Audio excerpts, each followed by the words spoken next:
Hello दोस्तों, कैसे हैं आप सब। हमारी कहानियाँ देखने के लिए हमारे चैनल को सब्सक्राइब कीजिए और हाँ, बेल आइकन दबाना मत भूलिएगा। यह कहानी मुंबई में रहने वाली एक गरीब औरत सुषमा की है। उसका पति रमेश और उसके 2 बच्चे थे। रमेश एक शराबी था। रमेश एक कपड़े की फैक्ट्री में मजदूरी करता था। रमेश एक कपड़े की फैक्ट्री में मजदूरी करता था, जहां उसे वेतन के रूप में 8,000 रुपए मिलते थे, लेकिन वह सभी पैसों की शराब पी जाता था। वहीं सुषमा भी कुछ पैसे कमाने के लिए दूसरों के घर झाड़ू पोछे का काम करती थी। सुषमा रोजाना रमेश को शराब ना पीने के लिए मना करती थी, लेकिन रमेश उसकी एक ना सुनता। रोज की 2-3 बोतल चढ़ा के घर आ जाता था। यदि सुषमा रमेश के भरोसे रहती तो वो सिर्फ कब के भूखे मर जाते। सुषमा जो पैसे कमाती उससे घर का राशन लेकर आती और बच्चों को स्कूल भेजकर पढ़ाती थी। शराब पीने के कारण रमेश को नौकरी से निकाल दिया गया। अब वह सारा दिन घर पे बैठा रहता है और शराब पीता रहता था, और जो भी सुषमा कमाकर पैसे लाती थी वह उससे छीनकर उन पैसों की शराब पी जाता था। एक दिन की बात है, सुषमा शाम को दूसरों के यहाँ से काम करके घर आई थी। देखा कि उसका पति शराब पीकर धुत पड़ा है। उनको देखते ही सुषमा को बहुत गुस्सा आया और बोली, पूरा दिन घर पे पड़े रहते हो, बिस्तर तोड़ते रहते हो।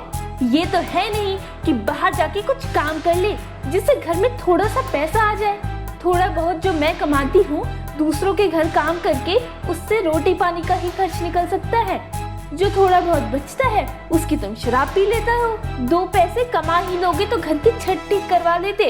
एक ही तो कमरा है, अगर ये भी गिर गई तो बच्चों को लेकर कहाँ जाएंगे। तुम्हें तो कोई चिंता ही नहीं है। बीच बीच में उसका शराबी पति रमेश शराबी आवाज में लड़खड़ाते हुए बोल पड़ता है, मैं कमाऊं या न कमाऊं मेरी मर्जी, और मैं तो पीऊंगा और पीऊंगा। भूख लगी है, मुझे खाना चाहिए। तेरी जुबान बहुत बढ़ गई है। आजकल तेरी जुबान बहुत कैंची की तरह चल रही है। मुझसे जबान मत लड़ा, जा खाना लेकर आ बेवकूफ औरत कहीं की। उसके बाद सुषमा खाना लेने चली जाती है और थोड़ी देर में खाना लेकर आती है। इतना देर कहाँ कर दी? खाना लेने गई थी या खाना पकाने गई थी? क्या कहा? क्या बोला? फिर तो बोल। कहते कहते रमेश ने थाली उछाली। झनझनाती थाली सुषमा के मुंह से ऊपर होते हुए बरामदे के पाए में जा लड़ी, और उसके बाद वह सुषमा की पिटाई कर देता है। और काफी देर तक रमेश सुषमा को गाली देता रहा और फिर जाकर सो गया। ये सारा दृश्य उसके दोनों बच्चे परी और सोनू एक कोने में होकर देख रहे थे। उनको देखकर रोते हुए सुषमा बोलती है, मेरे बच्चों, तुम लोग के लिए मैं इतना मेहनत करती हूँ कि मेरे बच्चे बड़े होकर अपने बाप की तरह शराबी ना बने। मैं चाहती हूँ कि तुम दोनों अच्छे से पढ़ो और कुछ बनो जिससे कि हमारा दुख दूर हो। मैं चाहती हूँ कि मेरे बच्चे दूसरे के घर में झाड़ू पोछा ना करें। माँ, हमें पता है आप कितना कष्ट उठा रही हैं, इसलिए जब आप काम पर चली जाती हैं, तब हम दोनों भाई बहन पढ़ाई करते हैं और हम आपसे वादा करते हैं हम पढ़ेंगे और अफसर बनेंगे और आपको सारा दुख दूर कर देंगे। जी मम्मी, भैया बिल्कुल सही कह रहा है। हम आपसे वादा करते हैं कि हम खूब पढ़ेंगे और आगे बढ़ेंगे और सरकारी अफसर बनकर दिखाएंगे। आप मत रोइए, मत चुप हो जाइए। और हम अपने पापा जैसे बिल्कुल भी नहीं बनेंगे। हम लोग देखते हैं कि पापा दिन भर शराब पीते रहते हैं और आप सारा दिन दूसरों के यहाँ काम करते रहती हैं, और जो भी पैसे कमा कर लाती हैं उसे पापा छीन कर शराब पी लेते हैं। पापा बहुत गंदे हैं। माँ, आप मत रो माँ, आप चुप हो जाओ। उसके बाद सुषमा अपने दोनों बच्चों को गले लगा लेती है और रोती रहती है। यह रोज का काम था। धीरे धीरे समय बीत रहा। देखते ही देखते कुछ दिनों के बाद मानसून आ गया। मुंबई में आए दिन बारिश होने लगी थी। आंधी तूफान आना ये तो आम बात हो गई थी। लगता है बारिश के कारण सुषमा काम पर नहीं जा रही थी। एक दिन की बात है, रात के 8 बजे थे। बारिश हो रही थी। बिजली की आवाज से धरती कांप रही थी। सभी लोगों को अलर्ट कर दिया गया था। तेज बारिश को लेकर यूँ तो मुंबई में बाढ़ आना कोई नई बात नहीं है। 9 बज गई। अचानक बारिश बहुत तेज हो गई। उसके बाद सोनू और परी खाना खाकर बेड पर सो गए और जमीन पर सुषमा भी सो गई।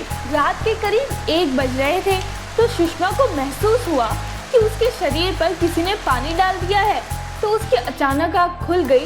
उसने देखा कि कमरे में नीचे पानी भर गया है, तो वह जल्दी से उठकर खड़ी हो गई और अपने दोनों बच्चों को उठाने लगी और कहने लगी, उठो मेरे बच्चों, बाढ़ आ गई है, जल्दी उठो। सोनू और परी मुश्किल से उठने की कोशिश कर रहे थे। फिर उठे तो बिस्तर में नीचे तक पानी आ चुका था। फिर सुषमा ने दोनों बच्चों को उठाया और सीढ़ियों के ऊपर बिठा दिया और फिर दौड़कर अपने पति रमेश के पास गई और बोली, अजी उठिए, घर में बाढ़ आ गई है, घर के अंदर पानी भर गया है, जल्दी उठिए। सुषमा का शराबी पति रमेश शराबी आवाज में लड़खड़ाते हुए जिद भरी लहजे में फिर कहता है, मुझे तो शराब चाहिए, जाओ कहीं से शराब की बोतल लेकर आओ, कहीं से भी लेकर आओ। घर के अंदर पानी घुसा जा रहा है और आपको शराब की बोतल की पड़ी है। अरे उठिए, जल्दी जल्दी सारा सामान उठाकर छत के ऊपर चलिए, चारों तरफ से पानी पानी हो गया है। मुझे शराब की बोतल चाहिए। उसके बाद सुषमा पानी उठाकर रमेश के मुंह पर फेंक देती है, जिससे थोड़ी देर में रमेश को होश आ जाता है तो देखता है कि नीचे पानी ही पानी है, जिसे देखकर रमेश कहता है, घर में बाढ़ आ गया तो पहले नहीं उठा सकती थी। आपको कब से बोल रही हूँ, लेकिन आपको तो शराब की पड़ी है। आप जल्दी से दोनों बच्चों को लेकर छत के ऊपर जाइए, नहीं तो बहुत ज्यादा दिक्कत हो जाएगी। मैं खाने पीने का सामान देखती हूँ, उसको लेकर छत पर आती हूँ। उसके बाद रमेश अपने दोनों बच्चों को लेकर छत के ऊपर जाकर बैठ जाता है और सुषमा भी किचन रूम में जाती है, जहाँ पर भी पानी भर गया होता है। वह खाने का सामान देखती है तो खाने का सामान सिर्फ एक दिन का बचा होता है।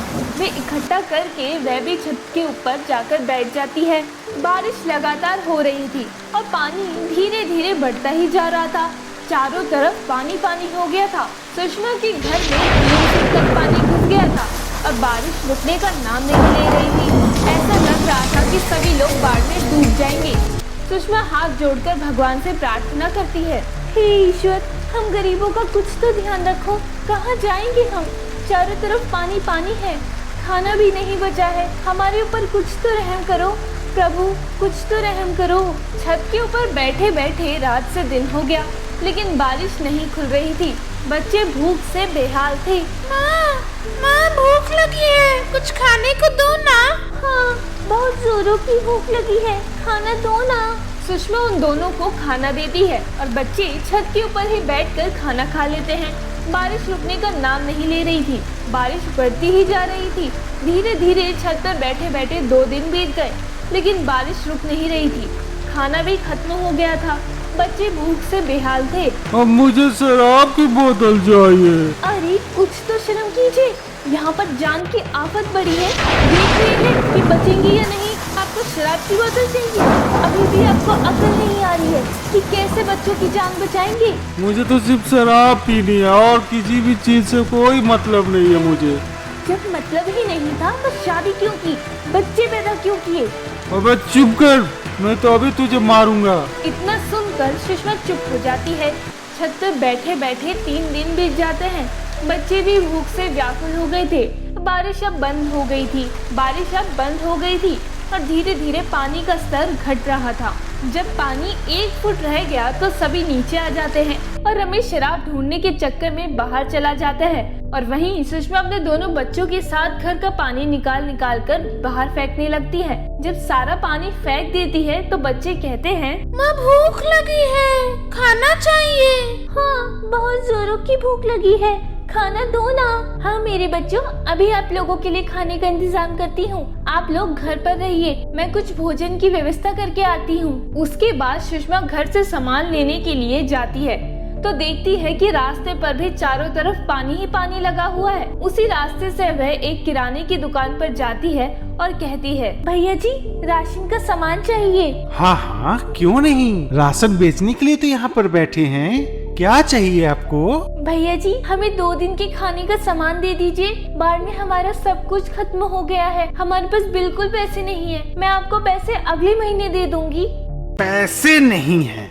चल भाग यहाँ से, पता नहीं कहाँ कहाँ से आ जाते हैं। एक तो बारिश के कारण सामान का रेट इतना महंगा हो गया है और उस पर से इनको उधार चाहिए। चल भाग। प्लीज दीदी जी, मेरे बच्चे 2 दिन से भूखे हैं, कुछ रहम कीजिए। तू अभी जाती है या तेरे को धक्का मार कर भगाऊं? सुषमा रोते हुए वहाँ से चली जाती है। उसे कुछ समझ नहीं आ रहा था कि कहाँ से पैसे लाऊं और बच्चों को खिलाऊं। तभी उसे याद आता है कि अपनी मालकिन से कुछ पैसे उधार मांग लेती हूँ, जिसके यहाँ वह काम करती थी। वह उसके घर से 5 किलोमीटर दूर थी। वह पैदल ही उनके घर की तरफ चल देती है। रास्ते में चारों तरफ पानी ही पानी लगा था। 1 घंटे के बाद वह अपने मालकिन के यहाँ पहुँच जाती है। हालत देखकर उसकी मालकिन आश्चर्य में पड़ जाती है और कहती है, अरे सुषमा, इस हालत में यहाँ क्या करने आई हो, और वह भी इतनी बारिश में? मालकिन, मुझे कुछ पैसे चाहिए। मेरे बच्चे 2 दिन से भूखे हैं। बस इतनी सी बात, तुम परेशान ना हो। उसके बाद सुषमा की मालकिन उसको उस महीने की सैलरी दे देती है और कुछ पैसे अलग से देती है और कहती है, ये पैसे ले लो और जब तक बारिश बंद नहीं होती है तब तक तुम अपने घर में अपने बच्चों की देखभाल करो। सुषमा अपने मालकिन के पैरों में गिर पड़ती है और कहती है, आप बहुत दयालु हैं। अगर आप मेरी मदद नहीं करती तो मेरे बच्चे भूख से मर जाते। उसके बाद सुषमा राशन की दुकान पर जाती है और फिर वहाँ से राशन का सामान खरीदती है और फिर घर जाकर खाना बनाती है और अपने बच्चों को खाना खिला देती है। दोस्तों, अगर आपको ये कहानी पसंद आई हो तो हमारे चैनल को सब्सक्राइब कर ले, बेल नोटिफिकेशन दबा ले और कमेंट करके जरूर बताएं कि आपको ये कहानी कैसी लगी। धन्यवाद।